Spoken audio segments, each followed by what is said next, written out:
So is the A7 III still a good camera to buy in the year 2023? What do you guys think?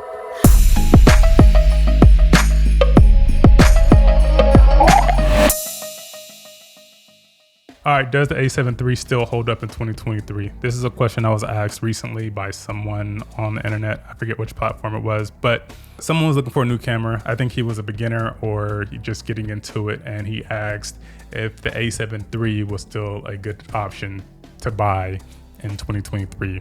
Does the camera quality still hold up to all the other cameras that are out right now? Let's answer the question. So I have two A7 IIIs. Why? The story is I had an A7 III and I had an A7R III.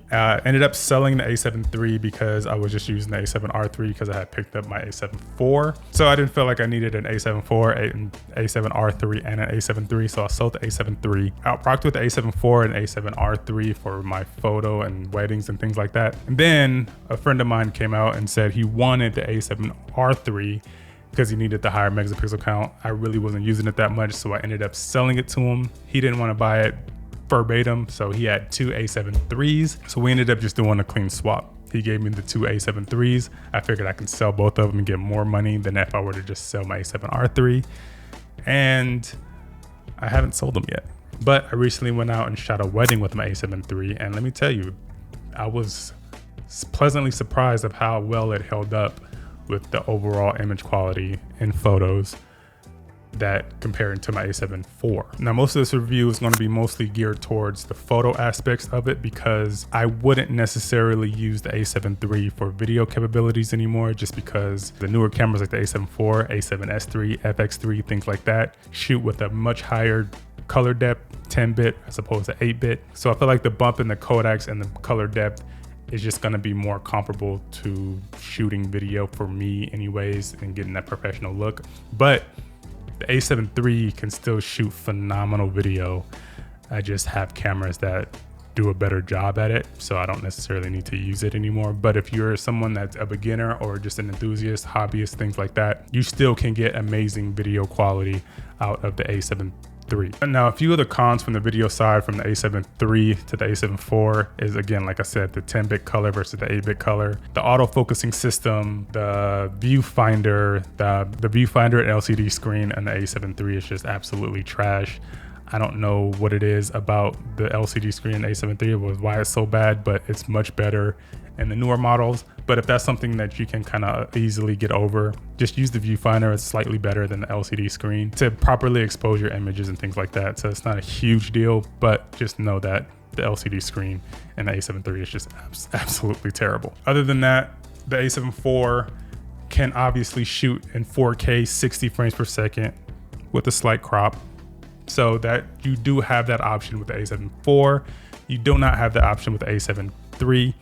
The A7 III only shoots up to 4K 30 frames per second, or if you want to step down to 1080p, you can shoot up to 120 frames per second with a slight crop, or shooting 1080p at 60 frames per second with no crop at all. So for slow motion, 1080p still really, really good, buttery smooth, very good image quality coming out of the A7 III.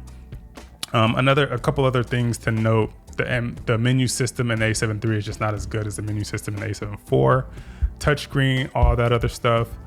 The fact that the A7 IV has the flip out screen, that's a huge deal. This just has the articulating screen that just comes back out and you can just tilt it. No articulating screen or anything like that. So that's a little bit of a con. Another con from the video side, from the A7 III to the A7 IV, is the record limit. Now, the A7 III has a 30-minute record limit. So if you're somebody that's looking to pick something up for like podcasts and things like that, and you're trying to talk for more than 30 minutes at a time, A7 III is probably not going to be the greatest option for you unless you connect it with like an Atomos Ninja V and record externally and things like that. I'm not going to get into all that on this video, but A7 IV can record as long as you have battery life pretty much and memory card space. So it pretty much record unlimitedly, and unless you're in a hot environment and the thing overheats, or you just run out of battery life, or you run out of memory card space. So that is a big pro for the A7 IV. So for all those reasons, I would, if you're in the market and you're mostly a video shooter, I would definitely go for the A7 IV just because it's going to give you way better results, and the technology and all the other things in that camera is just going to be far more superior than the A7 III. But on the flip side to that, on the photo side, the A7 III is still a great option in 2023, and here's why. There's not much of a drop in image quality from the A7 IV to the A7 III. Like I said, I just recently shot a wedding with this thing, and the image quality it still holds up. And I was actually comparing images from the A7 III to the A7 IV, and I couldn't notice a difference at all. Still really, really good image quality. The low light capability is still really, really good. I mean, you can crank this thing up to like, 10, 12,000, 6,000 ISO, 10,000 ISO, whatever the case may be, and still pretty much get some pretty good results. Pretty much the same thing in the A7 IV too. You can also get some really good results in low light. So that's obviously gonna depend on what type of glass you're using for this thing. Obviously you're gonna need some really high quality glass in order to get really, really good image quality, but that's with everything, which is kind of funny because when I first bought this back in 2020, and I was first getting into the camera space, and I was looking to buy a camera that was gonna help me, get started professionally. So I picked up the A7 III, and when I was shooting video and photo back then, the images wasn't necessarily coming out as clean as they are now, and I would just kind of test that to me being a newbie, and I didn't really know what I was doing back then. I know a little bit better in what I'm doing now. So, and obviously I have a lot more expensive glass, and I have a lot better lenses to kind of pair with this thing in terms of image quality and having lower f-stops and things like that. So the glass is going to play a big part on how well your images come out in this thing. Obviously, the more expensive glass, the better your images are going to come out, in my opinion. But for the price of the A7 III right now that you can get, you can probably buy used ones for as low as $1,000 right now on the market. Brand new, I think they're still going for like $2,000. But if you're gonna buy a brand new A7 III, you might as well just pay the $5 or $6 extra $100 and jump up and get the A7 IV. But to answer the question, is the A7 III still a really good camera in 2023? The answer is yes. I would say this camera will be more so geared towards your enthusiasts, your hobbyists, and people that are just getting into the business and just getting into this thing to try to shoot professionally.